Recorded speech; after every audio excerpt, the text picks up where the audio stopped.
And my response to that, normally when I talk to friends who are active in politics, is that politics is too important to be left to politicians. The problems. What does that mean? Politics is too important to be left to politicians. What I mean is the politicians in Liberia are not sophisticated to solve our problems. Let me just put it bluntly that way.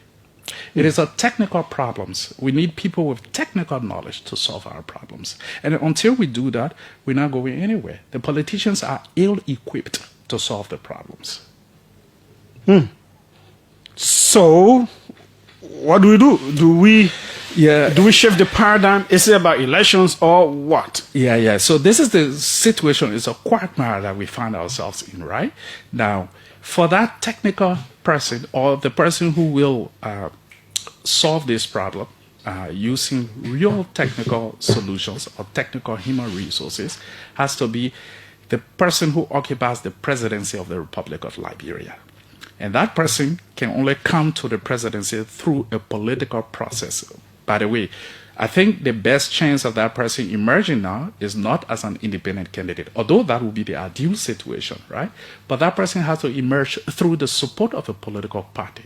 But here is the problem. Like, our solutions cannot be solved by any political party that exists currently in Liberia, especially the more dominant ones. And I'll tell you the CDC and UP. They cannot solve our problems. Why? Because their practiced and lived agenda of these parties are not harmonious with the putative agenda of a developed Liberia.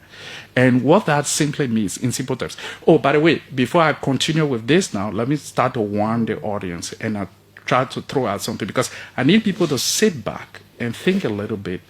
I found a lot of people too loyal to political parties than they are patriotic to Liberia. And that is one of our fundamental problems here. We have a lot of party zealots, and their zeal is so strong and powerful that it overwhelms their patriotism for Liberia. And that is a major setback for us in this country. But why exactly the political parties can really solve this? Because, so that political agenda they have, the first thing they want is a persistent and continuous political hegemony. They must hold on to power to be relevant. That is the agenda of a political party. Now, in the Liberia context, I'm not talking about any other country in the world, for these parties to sustain that, to keep power or to get to power and keep it, one, they must have control of the finances that is generated through the public space. That means government, right?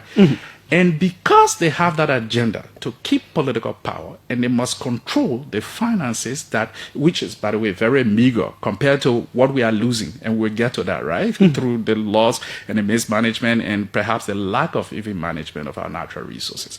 But the little finance that can be generated through government, because that is the mechanism for keeping political power. So let me not say all, but most of the political recommendations for positions are people within a political party that happens to win that election. But this collection of people are not necessarily the best set of people to solve the problems for Liberia. But that's where the problem is. So the Liberia agenda would be, for instance, any positions in government, maybe the most competent person for that position may not even be associated with any political party, right? But the political agenda of the ruling political party is that we must keep that position within our grasp, right? So they will not allow themselves to let someone neutral, or worst of all, someone from the other opposing political party to hold that position, right? So this is why, like, if the political agenda of these political parties, both United Party and the CDC, if they are to be realized whenever they are in power, then Liberia cannot move forward. The only forward movement will only be marginal improvement over their predecessors. It cannot be a leap stretch, right? We cannot move by leaps. And for Liberia right now, the only way we can really make serious progress and develop Liberia, we have to make leaps. So what you've seen happening is that every party, both of them, historically now, when they come to power, they may, right? This is up to the public to judge, right? Whatever progress they make beyond what their predecessor does is only marginal, It's not leap. So you can really let anybody stay and tell. Like, is there a big differentiating factor in the performance of these two governments? By the way, the governments led by these two political parties. We've already experienced both political parties in leadership now, right? Mm-hmm. Like, can you really please correct me if I'm wrong about this, right? Can you point out like that this party is by leap and bounds much better than this party? I don't think anyone can say that, even the strongest supporters of these parties, right? It's only different by a marginal thing. So that's the problem now. So our best chance right now for a president to do what we need to do for Liberia to move forward, our president has to come from potentially either of these parties, right? We can discuss like other, political parties, and maybe there's more probability that someone, even independent, could come and win the election and does the great things, right? That we all want. But the practical reality exists today is that it's CDC and UP that have the highest probabilities of producing an electable president right now, right? Mm-hmm. So here is the problem we face. I've just said that these two parties, if their agendas are realized, we are not going to go anywhere. I mean, it's minor, plus or minus some marginal improvements, right? But then again, I'm also telling you, the solution has to come from within these parties. So it's a contradiction. So how do we do it? Right. So the only way that happens is that any president that really wants to move Liberia by leaps that emerges from either of these two parties has to be divergent. He has to go rogue. He has to go against the agenda. Be radical. He has to be willing to go against the grain. And it will be very bitter. So let me talk like someone within a political party. So if I were in a political party, the wise thing to do was to actually encourage the existence of such a president emerging from your party.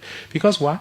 Look, that party, in the initial stages, they will really cry a lot. They will feel a lot of pain because they will see jobs that they wanted to get as political reward for their work they did during the election, right? Go away from them. So that pain will be felt for a while.